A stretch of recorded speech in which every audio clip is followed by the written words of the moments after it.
Oi, gente! Sejam muito bem-vindas e muito bem-vindos a mais uma Crônica da Moda. Gente, esse vídeo de hoje é o vídeo que eu prometo fazer desde o dia 1 deste canal aqui no YouTube. Eu sempre falo que eu vou fazer esse vídeo, que eu preciso mostrar isso, mas eu nunca tinha tempo, eu precisava me organizar para ele acontecer e hoje ele de fato vai sair. Eu vou mostrar para vocês a minha coleção de revistas L, que não são só essas aqui, tem essas todas que vocês estão vendo aqui do lado, né? Também tem mais aqui nessa parte de baixo da estante que não costuma ficar visível para vocês, mas estou colocando imagens aí para vocês verem. Gente, eu não fazia ideia de quantas revistas eu tinha, mas eu fiz uma conta por alto, básica. Deu 145 revistas, então numa margem de erro assim, vocês podem colocar de mais e para menos, é um número mais ou menos por aí. Eu tenho desde a primeira edição da Elle, que foi lançada aqui no Brasil em 1988, e aí tenho todas as revistas do restinho dos anos 80, todas dos anos 90 e umas do iniciozinho dos anos 2000 até ali o ano de 2002. E óbvio que antes de eu mostrar alguns dos exemplares dessa coleção para vocês, eu tinha que contar como foi que esse tesouro chegou nas minhas mãos. Eu ganhei essas revistas quando eu tinha 18 anos, pouco antes de entrar na faculdade de jornalismo. Eu ainda estava ali de férias, perto de entrar na faculdade, e eu costumava ir num café que tem aqui em Salvador chamado Dona Xícara, que fica na Barra. Quem vier a Salvador, quem for daqui e não conhece, por favor vá lá, porque é um café super charmosinho, com muita coisa gostosa, bem assim doce caseiro, sabe? Mas muito bom. Recomendo que prove o bolo de laranja e o bolinho tentação, que vocês não vão se arrepender. Eu costumava ir sempre nesse café com meu pai e a dona, que já era uma senhora, mas muito bonita, muito elegante, com cabelo lindo, né? Ela sempre estava lá e às vezes conversava com a gente e tal, trocava uma ideia. E aí um dia ela descobriu que eu gostava de moda, que eu queria trabalhar com jornalismo de moda no futuro. Isso aqui nem sonhava em existir. E ela disse que tinha algumas revistas L, né, a Elle Brasil, e que ela não queria mais, ela ia se desfazer, estava ocupando muito espaço, você não tinha interesse. Aí eu falei, eu tenho sim, né. Eu tinha a Elle em casa também, mas a Elle atual, né, que eu assinava, que chegava lá na minha casa, eu não tinha essas mais antigas. Então eu falei, eu quero sim, fui lá buscar. E aí fui num sábado na casa dela buscar as revistas, pensando que ia ser apenas um bolinho, como isso aqui que eu separei pra vocês. Mas não, gente, era tudo isso que vocês viram aí no vídeo, muita revista. Eu saí com um carrinho de supermercado cheio até o topo de revista, foi muita coisa. Depois de chegar em casa eu cataloguei, na época eu arrumei elas por ordem cronológica, né? Hoje já tá um pouquinho bagunçado, porque eu mexo, tiro pra fazer pesquisa, então a coisa bagunça um pouco. Mas assim, eu fiquei encantada e ao longo de todos esses anos, isso tem quase 10 anos, gente, que isso aconteceu. Eu venho lendo elas e isso vai enriquecendo muito o meu repertório de moda para trazer cada vez mais informação aqui para vocês. Então, sem mais delongas, bora lá que eu tenho muita coisa para mostrar para vocês nessas revistas. Antes de começar, já vou te pedir para deixar seu like aqui embaixo nesse vídeo, porque isso me ajuda muito a continuar aqui no YouTube contando as crônicas da moda para você e também me ajuda a entender se você gostou desse formato de vídeo mostrando as revistas. Eu posso repetir outras vezes, porque o que não falta aqui, gente, é revista de moda para mostrar. E se você ainda não é inscrito aqui no canal, já passou da hora de se inscrever, é só clicar nessa bolinha aqui embaixo, é super fácil, se inscreve e ativa o sininho para receber a notificação toda vez que eu chegar vídeo novo por aqui. E não esqueça de seguir o Crônicas da Moda também no Instagram e no TikTok para ter muito conteúdo bacana ali sempre no seu celular sobre moda, sobre a história da moda, que eu tenho certeza que você vai amar. Bom, vamos começar com ela, a número 1. Essa foi a primeira edição da revista Elle Brasil, lançada em maio de 1988, é uma edição histórica, né, por ser a primeira. E a Elle, para quem não sabe, é uma revista francesa, é uma revista que surgiu na França no pós-Segunda Guerra Mundial, ainda ali nos anos 40, por volta de 1947, 1948, né? Diferente da Vogue, por exemplo, que é uma revista bem mais antiga. A Vogue é uma revista centenária e é americana. Então a Elle nasce num outro contexto de pós-guerra, na França. Então assim, isso tudo vai moldar muito o estilo da revista. Uma das matérias que eu mais gosto dessa edição é esse editorial, O Que Há de Novo, onde eles trazem um apanhado geral das principais tendências, muito focado na moda gringa também. E é legal porque aqui a gente tá olhando já uma moda numa fase de transição, é 88, então não é mais aquela moda super 80, muito exagerada, com muita coisa, mas também ainda não é a moda minimalista dos 90, é um caminho no meio aí. Aqui, por exemplo, a gente tem esse verde que é super vibrante, num tecido que já tem brilho, mas reparem que a modelagem já tá bem mais enxuta, não tem aquelas ombreiras grandes dos anos 80, o blazer já tá mais ajustado, então é disso que eu tô falando quando a gente fala numa fase de transição entre as modas. Já esse editorial aqui, que traz só peças em lycra e em lã, é completamente 90, isso aqui com certeza foi assim já ditando a tendência que estaria por vir na próxima década, porque ele já tem um visual bem mais minimalista e o cabelo também é uma pista, porque os cabelos dos anos 80 eram bem volumosos, né? O cacheado estava muito em alta e aqui você já tem um cabelo mais minimalista, liso, curtinho, sem muito volume. Aqui outro ótimo exemplo dessa foto desse editorial bem minimalista, bem com cara de anos 90. Outra edição da Elle Brasil que eu tenho aqui que eu amo é essa, que já tá até sem capa, gente. Perdi a capa, é a edição de outubro de 88, né? Então, alguns meses depois daquela. E essa eu gosto por um motivo muito específico. Essa aqui eu nunca vou dar. Posso até me desfazer das outras um dia, mas essa aqui nunca vai, porque ela tem isso. Uma entrevista com Audrey Hepburn. Gente, isso é muito raro de achar, né? Aqui a Audrey já estava mais velha, ela faleceu em 1990, então 2 anos depois dessa entrevista. E eu me lembro que quando eu recebi as revistas e fiquei folheando e tal, que eu encontrei isso, eu entrei em choque. Isso aqui é puro ouro pra mim.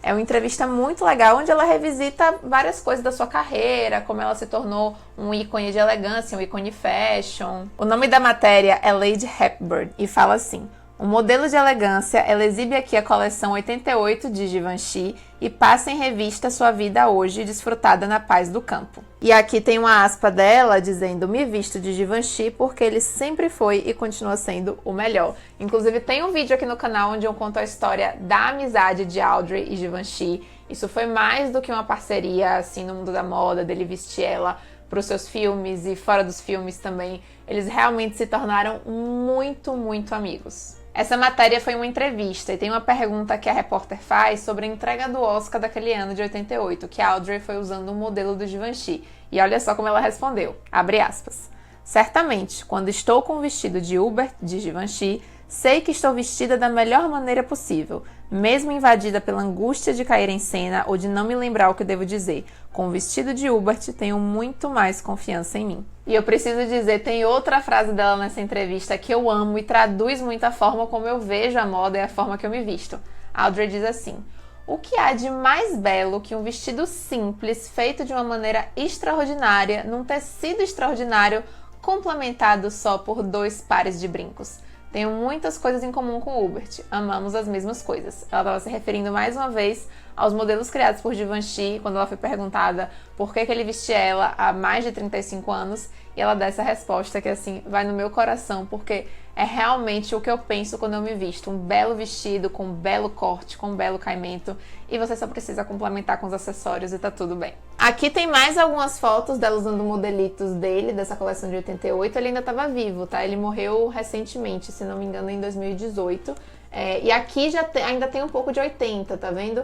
Com essas mangas. Mas essas mangas aqui especificamente lembram uma das primeiras criações dele, que foi a blusa Bettina, em 53 ou 54, se eu não me engano, né? Muito inspirada no trabalho do Balenciaga, porque o Givenchy era muito fã do Balenciaga, e ele com certeza revisitou essa blusa aqui para fazer essa versão aqui para Audrey. Gente, obviamente eu não tinha como mostrar quase 150 revistas para vocês aqui, senão esse vídeo não ia ter fim nunca. Então por isso que eu selecionei algumas aqui, que tem algumas matérias editoriais e até anúncios especiais que tem coisas legais pra gente discutir aqui. Essa outra aqui é de 89, de setembro de 89. E, na verdade eu separei ela por uma coisa bem simples, mas que eu acho interessante.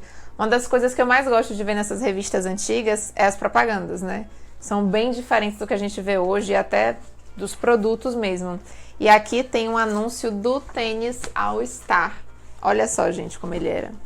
Bem diferente do modelo que a gente conhece hoje. Inclusive, pelo tom do anúncio, ele é vendido como um tênis de academia mesmo, de malhar, não um tênis casual. Eu achei bem interessante porque realmente, se você olhasse só o tênis, talvez você jamais diria que é um All-Star. Aqui já entramos nos anos 90, essa é a revista Elle de abril do ano de 1990. E o que eu achei muito legal aqui foi uma matéria interessantíssima, não é nem sobre moda, é sobre comportamento, mas muito interessante, que é essa aqui. Ai meu Deus, as capas estão todas caindo. É essa matéria, Sem Medo de Ser Feliz, Mulheres do Leste Europeu. Isso aqui, o Muro de Berlim já tinha caído, então a União Soviética e os países da Cortina de Ferro estavam naquele processo de reabertura econômica, cultural também. E aqui eles trazem histórias de mulheres reais que vivem nesses países, né? Então da União Soviética, da Hungria, da Tchecoslováquia. Eu achei muito interessante a nível de conhecimento histórico mesmo, você ouvir as histórias dessas mulheres que passaram por isso, né? Normalmente a gente não pensa muito nas mulheres nesse momento por ser uma questão política e tal, muitos homens sempre envolvidos nos cargos de autoridade, mas elas têm muito a dizer. Aqui tem Alemanha, Polônia, Bulgária, várias histórias. Eu achei essa matéria incrível. E acho que esse tipo de matéria aqui também mostra muito o teor da revista Elle, aquilo que eu falei no início do vídeo sobre o estilo. Como a Elle foi uma revista que nasceu na França após a Segunda Guerra Mundial, ela sempre teve esse caráter um pouco mais político, no sentido de trazer essas pautas de comportamento ligadas a momentos políticos de determinado país ou do mundo de uma forma geral e como isso se reflete na moda, momentos sociais também, discussões que estão acontecendo na sociedade civil. Isso é muito interessante. E outra coisa que eu achei interessantíssima e um tanto quanto contraditória nessa edição é esse editorial aqui, Tá na Rua, e diz assim: eis a moda leve de inverno para quem vive no Rio, em Salvador, Recife. E aí aparece uma menina de casaco e com luvas. Apesar que esse casaco dela está muito lindo, eu super usaria hoje, mas dificilmente dá para usar em Salvador, Recife ou no Rio.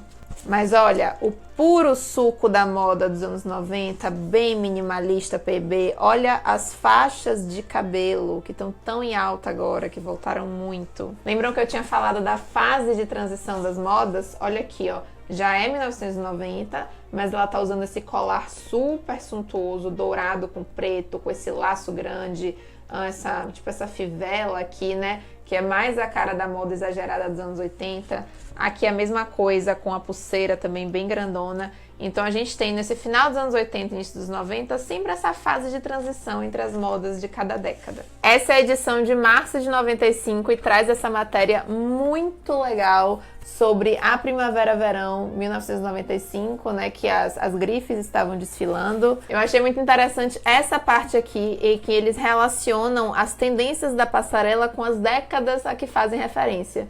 Então aqui você tem anos 20, 30, Chanel, Jean Paul Gaultier, Versace, anos 40 a gente tem Hermès, né? Anos 50 Gucci, John Galliano, Vivienne Westwood, anos 60 aqui Dries Van Noten, anos 70 Chanel também, anos 80, isso é muito legal. Eles fizeram um apanhado geral, viram que todas as décadas de alguma forma estavam influenciando e presentes naquelas coleções. Aqui, como é 95, a gente já tem um visual que é bem a cara dos anos 90. Então, slip dress, esse transparente, a maquiagem com quase zero blush, rosto pálido, né, um visual mais andrógeno. Aqui também com os conjuntinhos que estiveram super em alta na década de 90 e combinavam muito com o estilo minimalista daquela época. Essa aqui é a edição de julho de 96, eu tinha 2 meses, era um neném fofo de 2 meses. Inclusive marquei bastante coisa para mostrar para vocês aqui,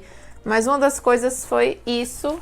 Não sei se vai dar para ler, mas é falando que agora, além de Paris, Londres, Milão, Nova York, o Brasil também vai ter essa semana de moda com o Morumbi Fashion, né, que é o pai do São Paulo Fashion Week, né? O São Paulo Fashion Week começou com esse nome, como Morumbi Fashion, e aqui fala que vai acontecer a primeira edição dessa semana de moda, é bem legal. Diz assim o texto, abre aspas: agora é pra valer, São Paulo também terá essa temporada de coleções, como acontece em Milão, Paris, Londres, Tóquio e Nova York. O Morumbi Fashion Brasil vai mostrar o que as melhores grifes nacionais estão preparando para a próxima estação. E aqui eles listam, né, quais marcas vão estar lá. Muitas que a gente conhece: Alexandre Herkovitch, Elos, Forum, Iodice, M. Officer, Maria Bonita, Reinaldo Lourenço, Zomp, várias outras. É muito legal ver essas coisas, né? E outra matéria que eu achei fantástica nessa revista, que aí une conhecimento histórico e moda. Vocês lembram que na última revista que eu mostrei, de 90, teve aquela matéria com as mulheres do leste europeu, que era uma coisa bem de comportamento e como elas estavam enxergando aquele novo momento de reabertura econômica?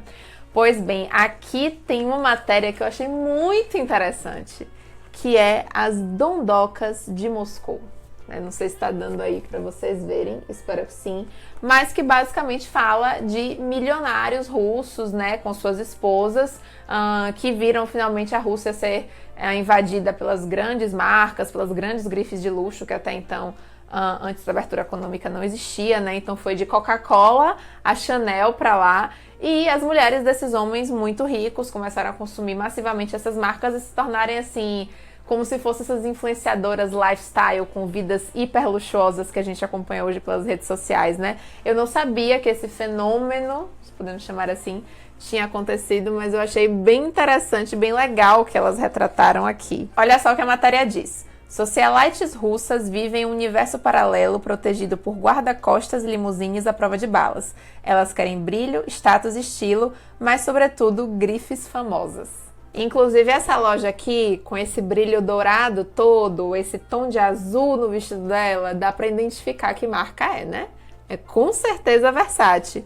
Aqui embaixo fala Galina Grishina, 22 anos, cresceu em um subúrbio industrial de Moscou e se casou com um empresário da informática. Ela trabalha por hobby, como modelo, e faz compras diariamente na boutique de Gianni Versace. E outra matéria super legal que tem nessa revista é essa aqui, 100 anos de Louis Vuitton. Não foi os 100 anos da marca especificamente, nessa época já tinha mais, mas aqui foi os 100 anos do monograma LV Louis Vuitton, que foi o filho do Louis Vuitton que colocou nas malas para homenagear o pai. E nessa época eles fizeram uma coisa super legal que a Louis Vuitton faz até hoje, eles são famosos por isso, é chamar vários outros estilistas e artistas para reinterpretarem, né, as suas bolsas, o seu monograma da forma que queriam. No caso aqui, todos tinham que usar a padronagem original, né, com as flores e o monograma LV, que era o que estava fazendo no aniversário, e criar o que eles quisessem, né? Então tem aqui uma versão de Vivienne Westwood,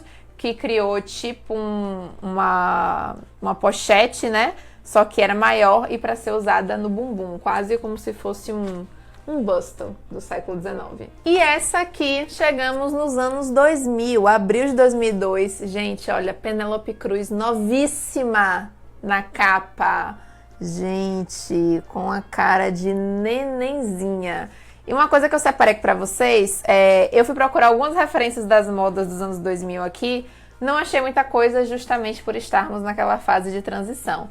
Mas aqui já tem algumas pistas do que viria a ser o icônico estilo duvidoso dos anos 2000. Então tem saia cintura baixa, blusa, sobreposição de duas regatas, né? Mas aqui confesso que o estilo da galera tá bem bom. Tem essas sandálias assim, de salto alto que estavam muito na moda na época. Mas assim, não tá nem de longe o que os anos 2000 viria a ser alguns aninhos depois. Essas aqui, gente, não são Ls, são Vogues, mas que vieram meio embutidas, perdidas na coleção. Todas, curiosamente, do mesmo ano, 97. Duas delas são gringas. Uma é essa aqui, Vogue americana, quase um almanaque, né? Era bem grossa a revista. Essa é de abril, todas são de abril de 97. Eu não sei se é abril de 97 ela viajou e trouxe revistas de fora, mas é muito curioso isso. Eu trouxe aqui uma coisa legal, que inclusive quem já viu meu vídeo da Burberry sabe disso. É um anúncio da Burberry e aqui o nome tá Burberry's, com S, né? Que era o nome original, né? Desde que a empresa foi fundada no século XIX, era esse nome.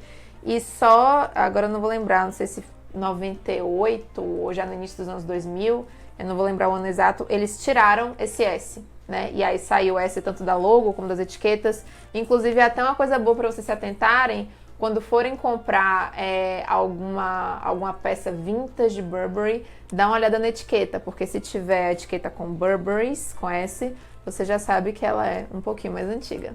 Eu achei essa matéria muito legal, Couture Clash, que fala sobre esse novo momento da alta costura. Aqui a gente tem Karl Lagerfeld na Chanel, ele andava muito com leque nessa época, acho que ele sentia muito calor. E temos o John Galliano. 97 foi o ano que o John Galliano entrou pra Dior. Não, 96. Foi 96 e 97. Eu sempre fico na dúvida. Mas aqui ele estava recém-chegado na Dior e fala sobre as visões que esses dois mestres estavam trazendo para alta costura, né? Que inclusive eles eram dois estrangeiros, né? O Karl era da Alemanha, apesar de morar em Paris desde muito novo. E o John Galliano tinha acabado de se mudar. Ele tinha se formado na Central Saint-Martin e tinha ido para Paris trabalhar primeiro na Givenchy, onde ele ficou pouco tempo, e depois na Dior. Essa é a Vogue italiana, também de abril de 97, e eu separei duas coisas legais dela para mostrar para vocês. Uma foi essa matéria sobre penteados, cabelos da passarela, falando muito das passarelas de Dior e de Vivienne Westwood, e eles de novo fazem a comparação histórica, né, comparando os penteados com penteados da era eduardiana, por exemplo, Belle Époque, né, início de 1900, penteados do século XVIII, esses puffs mais altos, até penteados da era da Renascença. Achei bem interessante essa matéria. Outra coisa que eu não podia deixar de mostrar para vocês. Anúncio da Gucci. Quem já viu meu vídeo sobre as eras da Gucci, o vídeo sobre a história do Tom Ford, sabe que ele esteve na Gucci por muito tempo, inclusive foi um dos responsáveis por salvar a marca da falência, né? Tirou a marca do fundo do poço. E ele gostava muito desses anúncios super provocativos. Essa peça, que é um fio dental com o GG da Gucci, foi desfilada na passarela. E depois ele colocou nesse anúncio, tanto num homem quanto numa mulher, né? E assim, ele adorava esses anúncios super sexualizados. Ele era bem da linha sex sells, né? Sexo vende. Então, esse é um dos exemplos dos anúncios picantes e polêmicos do Tom Ford para Gucci. E, por fim, trago aqui uma edição da Vogue Brasil de 97 com a maravilhosa Fernanda Torres na capa. Eu separei aqui um editorial que, gente, eu achei muito interessante. É esse aqui, uma vibe bem grunge, né? Quem sabe, quem já assistiu meu vídeo sobre ícones de estilo dos anos 90 já conhece bem essa tendência da década. E olha o que o editorial diz.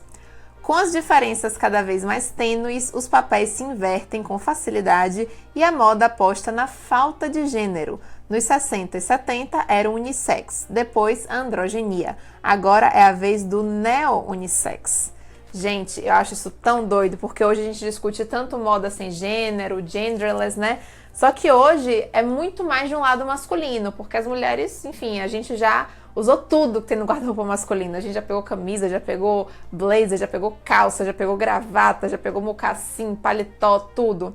Mas isso nunca tinha acontecido no inverso, né? Dos homens pegarem no guarda-roupa das mulheres. E isso está começando agora, né? De uma forma incipiente, mas com grandes perspectivas. E esse editorial, ele é bem seguindo essa estética, entre aspas, sem gênero. Na verdade, é uma estética que a gente dá pra chamar um pouco andrógena. Ela usa pouca maquiagem, roupas simples, bem masculinas.